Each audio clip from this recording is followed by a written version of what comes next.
Hey everyone, how's it going? I'm going to review the Smallville Season 10. If I sound a little weird, my throat's been bothering me for a bit, so I'm sorry. Okay.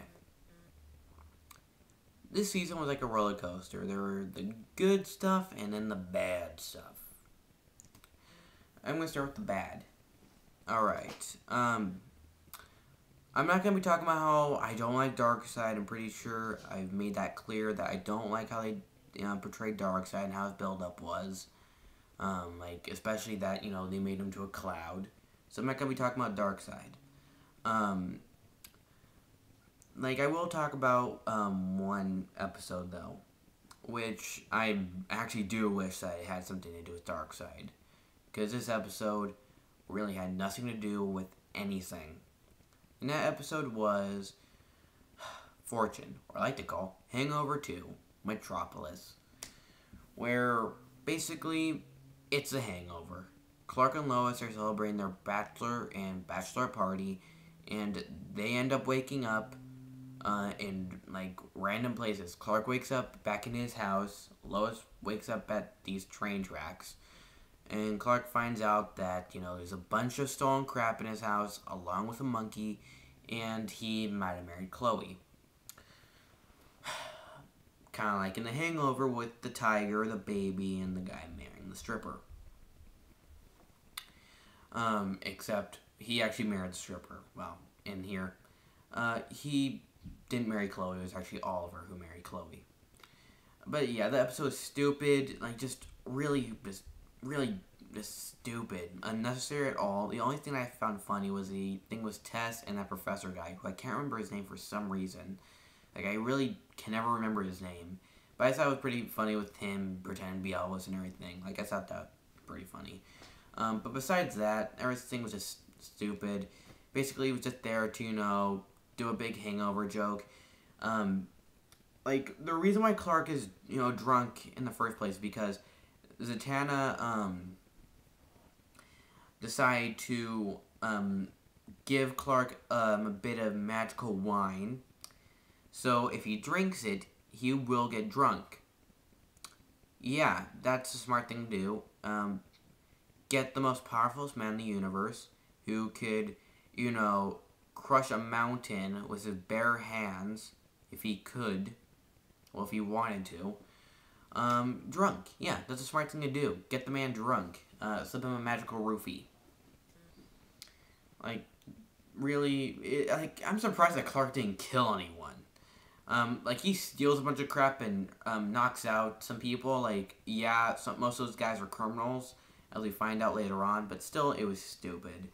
And they even end it, in The Hangover, by having this, by having their video camera basically show all the stuff they were doing while they were intoxicated.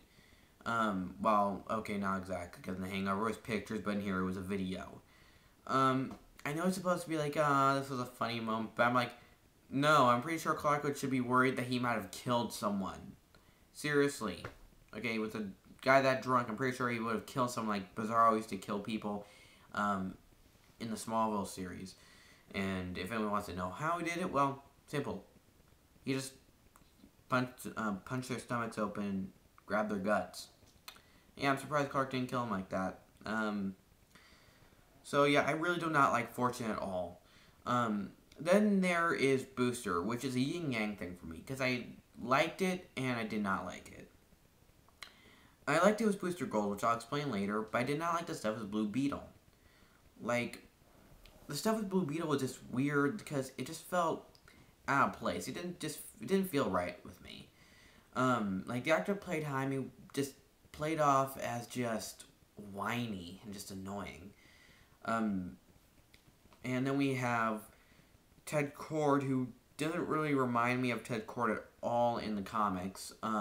Personally, if Maxwell Lord killed that guy, I'm pretty sure he wouldn't be missed. Then we have the costume. So many Power Rangers jokes. Even the Green Goblin from Spider-Man didn't have that much Power Ranger jokes. Seriously, what the heck with that?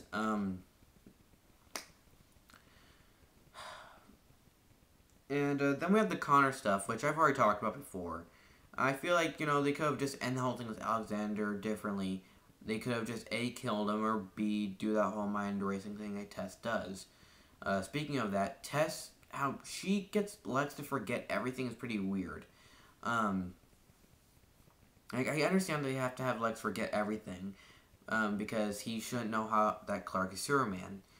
But, it's just really stupid. Basically, Lex kills Tess, but right before she dies, she touches Lex with this weird chemical that can make people forget. And when Lex is touches it, he instantly forgets everything that's happened to him for the past 7 years, or maybe his whole life. It's not, like, we don't really know how far he forgot. Obviously, he'll recover and remember that he is Lex Luthor, but just won't remember that Clark is Superman.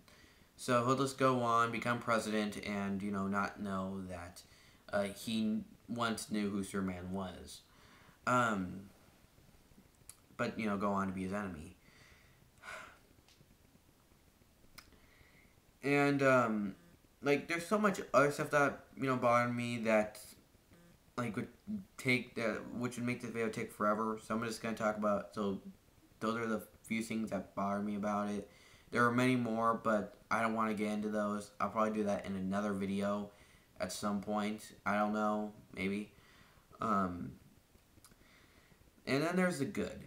First is Homecoming. Homecoming was great. It was an awesome way for the series. It was a great anniversary episode.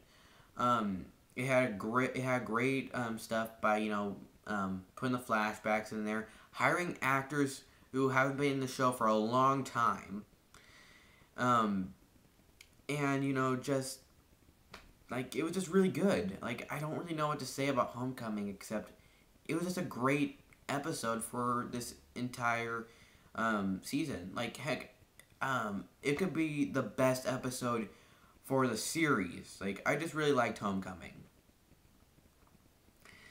And I've already talked about how I loved frickin' Luthor and Kent. Like, I've already talked about how much I loved those episodes. Like, I really liked those two, despite some of the problems. And then there is Booster. Now I'm going to get into the good of Booster. Booster Gold. That is all I liked in that. Booster frickin' Gold was awesome. Okay? Like, I want a series based on Booster Gold. Like, that would be awesome to have. Like, Booster Gold, the series. That'd be cool. Like, because obviously that's, Blue Beetle one's not going to catch on. Even if the frickin', pilot was good, I'm pretty sure people wouldn't really like it that much.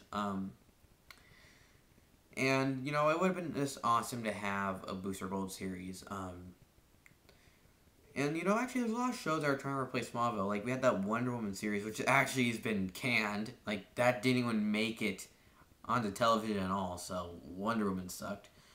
Then we have the Sandman, which I don't really know much about. I don't know much about the Sandman of the DC Universe, so I'll have to look up on that character later on, especially if if that series catches on.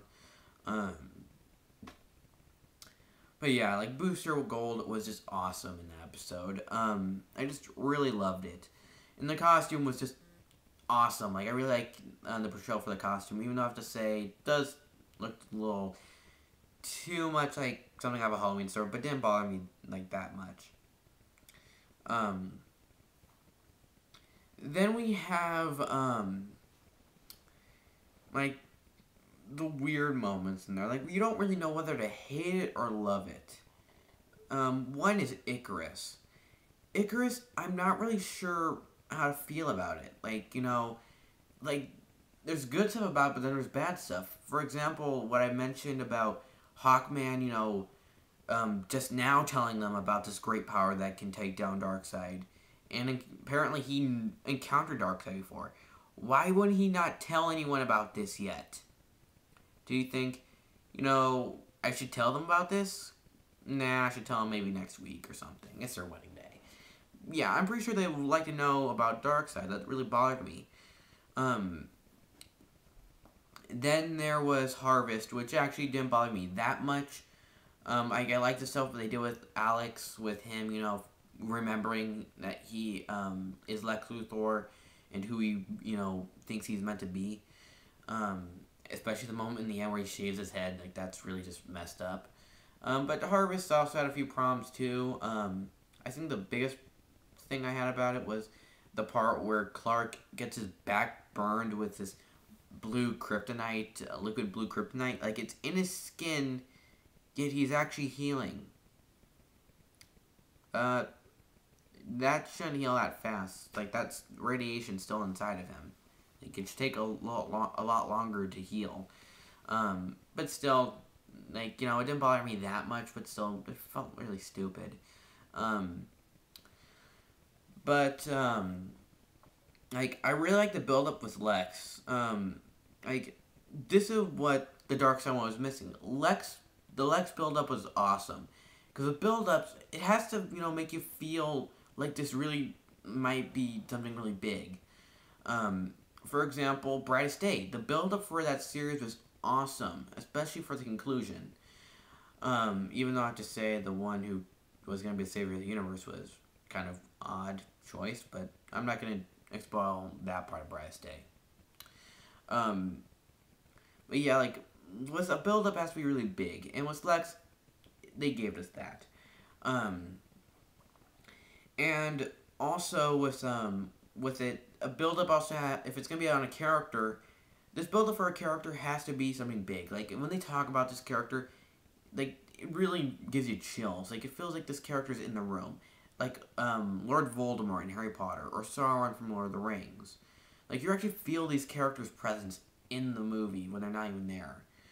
I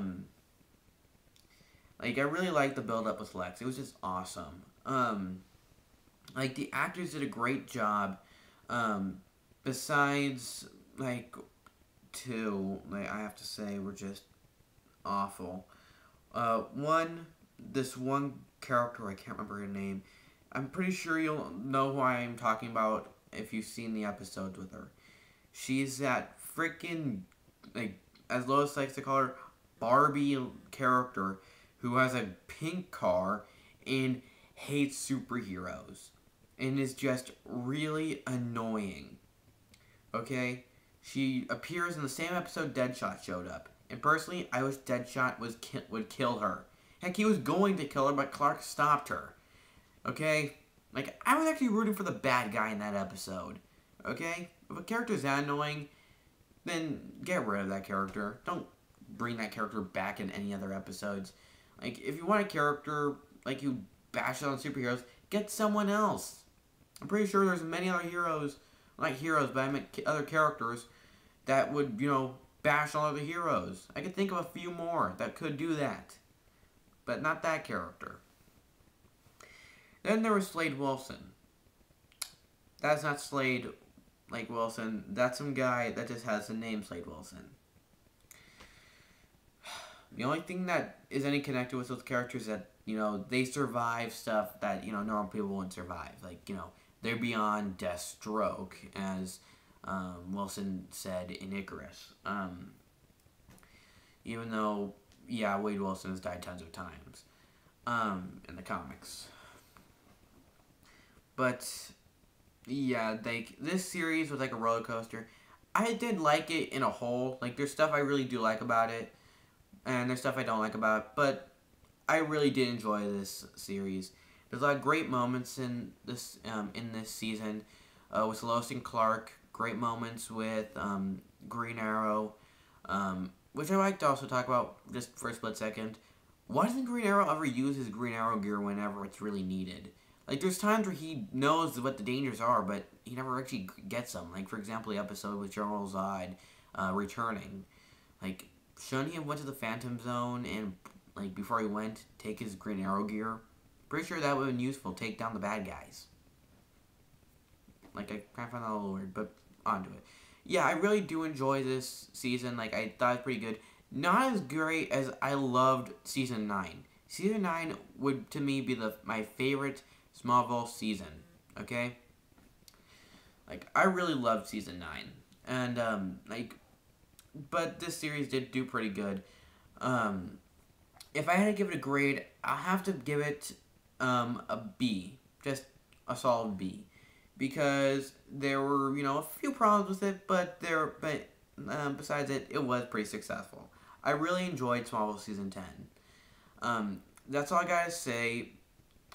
Next video, I'll be reviewing Pirates of the Caribbean, On Stranger Tides, and Thor. Goodbye.